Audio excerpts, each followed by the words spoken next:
In this video, I interview Roberto Blake, and we talk about how to develop a business mindset when it comes to YouTube, how to level up your branding, and the #1 mistake he sees YouTubers making. Coming up. This interview is brought to you in part by vloggerfair.com. Hey, what's up guys? Sean here with Video Influencers, helping you build your influence, income, and impact with online video. And today, we're chilling here at Vlogger Fair, Vlogger Day, and I'm sitting here with Roberto Blake, helping you create something awesome today. How's it going? It's going awesome as usual, Sean. How about you? I'm doing really well, pumped to be here, and pumped about what you're doing. But if people are just meeting you, give a little overview of your content and what you're building online. So I'm a creative entrepreneur and I'm an online educator, and what I like to do is I like to help educate and motivate other creative people. So whether you're a designer, a photographer, filmmaker, DIY crafter, or even a YouTuber, I want to give you education, resources, encouragement, and an example that you can follow to be successful. I love it, I love it.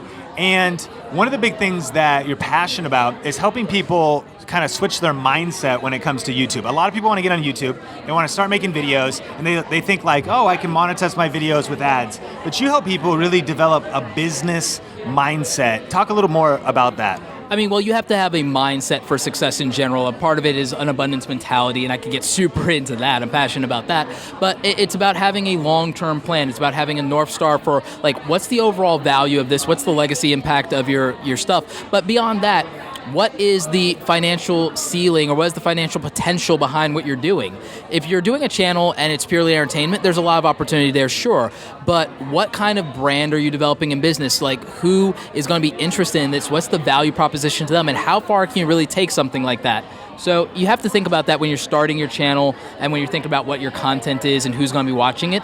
Are you going to alienate your audience, alienate a group of people, or is your audience going to age up and age out? What's going to happen to the type of content you're doing? Sounds like very, very strategic. What are maybe the first few questions someone should ask and have the answer to when it comes to their YouTube strategy? Ultimately, I would think a lot about who is this content for, why would it matter to them, and then what businesses and brands stand to benefit from reaching this same audience. I mean, you really can look at the model of traditional television and media. Okay. You can look at films, you can look at that. You can think about how product placements work. You can also think about when you watch certain types of content, like if you ever watch daytime television, there are very specific brands that market and advertise to that audience. Yeah. You know, and it's usually not, you know, brands that are selling you a new motorcycle. So, you know, there's a thought and a theory behind that, and you have to understand who your audience is, what products or brands do they already resonate with, what are you excited about, can you be authentic about that, and make a business and strategic plan around it. I love that, I love that. And one of the other things you help people with is with their branding. And for the video influencers community, I think a lot of us could actually be helped by having a better brand, a clearer brand. What are some of the initial tips you give people to create a standout brand in today's marketplace? So you have to think about how you'll be interpreted in a snapshot, and that's what YouTube thumbnails really are about. It's about this storyline, this video, the overview and snapshot of it that makes people click on it and watch it in the first place. That's the most important thing initially. So that's a very obvious part of your branding, but if someone were to look at your YouTube channel as a whole, they went to your YouTube channel homepage, whether they're an individual or whether they're a business or brand, what does that big picture look like? Is there consistency across the board? Are these things creative, or are they generic, and do they stand out? And then, well, what's the context? Does this really say what you're about and who you're trying to reach? If you're trying to reach people over 18 and you're in that older age demographic, maybe your stuff needs to look more serious visually. But if you're trying to reach young people or families or children, maybe your stuff needs to be more colorful and playful. And again, all of that has to kind of look a certain way, and that's the presentation's, you know, part of that. So that's your upfront, but then your brand's also your messaging. What's the underlying tone? What's the thing that people can say about you, and how are they describing you, and how would they explain your channel in a few words to somebody else? Got it, I love that. And hone in on that. One tip we always say is you have about 5 seconds, and you only get one chance to make a first impression. So as soon as someone lands on your channel, what are your thumbnails? What's your cover image?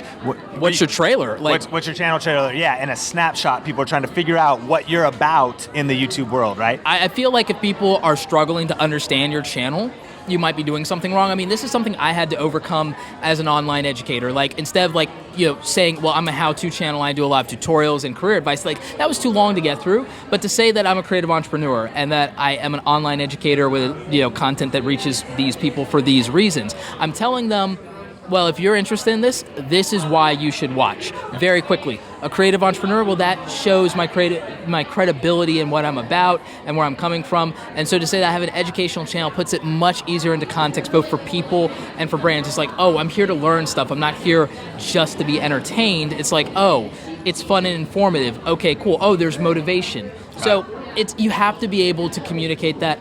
But some of it, it's not just down to your thumbnails. It's not just down to the trailer. Even the first couple of seconds of your video, the way you present. Like, you know me, and you know how I like to promote my videos. Yeah. That's fun. It's a little different. But I'm also being super intentional about the fact that I want them to understand I have a website. You have a way to reach out to me. Yeah. Love it. Yeah, and like a lot of people don't like to do that kind of thing because they think that it puts off their audience, but I'm not speaking to a younger audience that would be put off by that. I'm speaking usually like 93% of my audience is over 18. So these are people that might be a little bit more serious-minded, and the kind of content they're watching from me, a lot of it's about either a decision in their career, their life, or a product that they're going to invest in for quite a bit of money. Yeah. So I'm being fun, but I'm being intentional. I love it. Okay, now one of the things now that how long have you been doing YouTube now? I've been doing YouTube consistently since July of 2013. Okay, so since 2013, hundreds and hundreds of videos, like over 150,000 subscribers right now. Over 160,000 Over 160,000, depending on when you're watching this video. But you've learned a lot along the way. What are a couple of the biggest mistakes that you see new video creators making?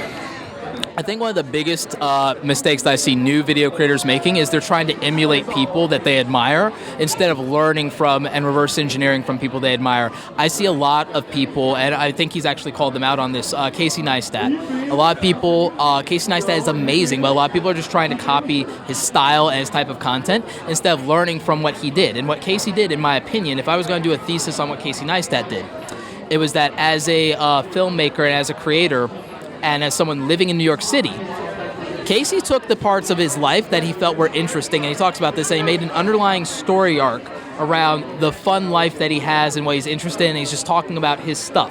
But he's using the skills that he has to bear as a filmmaker and as a do-it-yourselfer guy. He's the guy who's like, okay, I'll just break out the power tools in the middle of what I'm doing and makeshift something that works. Or if I need to illustrate a point, I'll scribble on paper right now, not make a fancy PowerPoint, not do motion graphics, because those aren't his skills.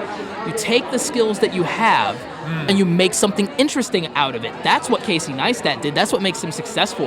Swoozie, one of the greatest vloggers of like all time, he had the unique experience of working at Disney. He had the unique experience of working at the Hard Rock Cafe, which means he had all these celebrity stories. He had all these confessions of a Disney employee series that like really like blew him out there. He had all these crazy stories about his dating life that nobody else had. So that's what Adonde did. That's what Swoozie did, and that made him successful. You take what you have that's unique about your situation. This is the mistake that people are making. Instead of doing that and thinking about being uniquely themselves, working with that and building something out of it, they're just trying to copy what's already popular. They're trying to copy what's already successful instead of learning the underlying, why was that successful? Yeah. Why did that work? Yep. I love it. I love it. You were born an original, don't die a copy, right?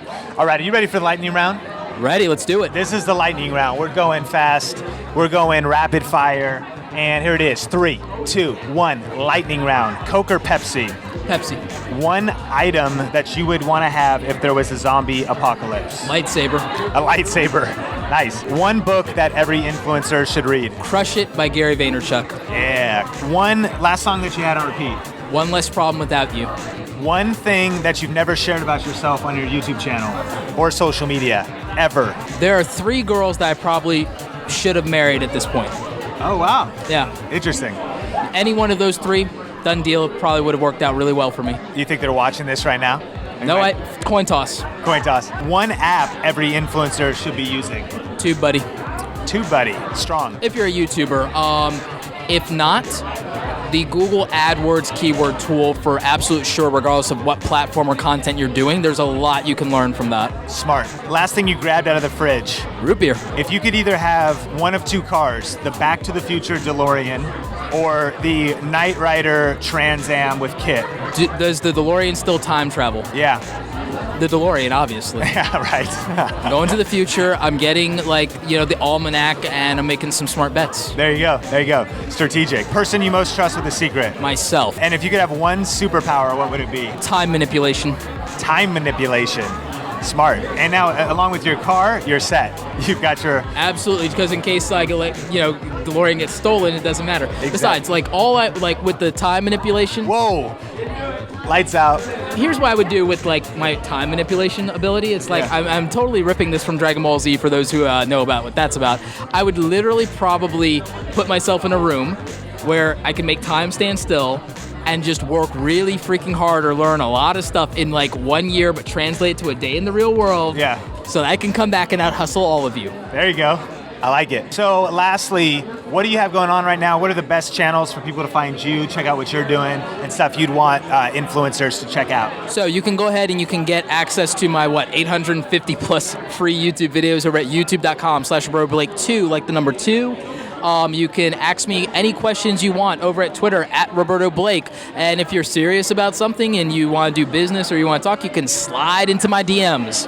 Love it. Yeah. Other than that, you can just find me at robertoblake.com. Perfect, perfect. Last word of kind of encouragement, maybe influencers watching, maybe they feel discouraged, they just want to keep hustling. What would you tell them? Don't look at your numbers. Take a year off from looking at your numbers. Really just make objectively good content. Make content that you're excited to keep making, regardless of whether anyone's watching, because it's got to be cool stuff. Like the stuff that I do on my channel, this is the kind of stuff that I would sit there and I would make my family and friends' ears bleed to death talking about all day anyway. Yeah. So, that's just all I did was I took the things about my life that were interesting, like I keep telling you, like what Casey did, like what Swoozy did. I took what was interesting or at least valuable or educational in my life, took my years of experience and my suffering in the industry, reverse engineering into something that helps other people do better. Yeah. So do that. Find something objectively good that you can do that either educates, motivates, encourages, or entertains people. And don't worry about your numbers. That will come later if you're objectively good enough. Awesome, awesome. Well, hey, thank you so much for being on the show. Video influencers, we're helping you build your influence, your income, and your impact with online video. Keep crushing it, and we will talk soon. Keep it rolling. This is real life here with video influencers. All right, but luckily we have a light. Absolutely. We're probably still looking good.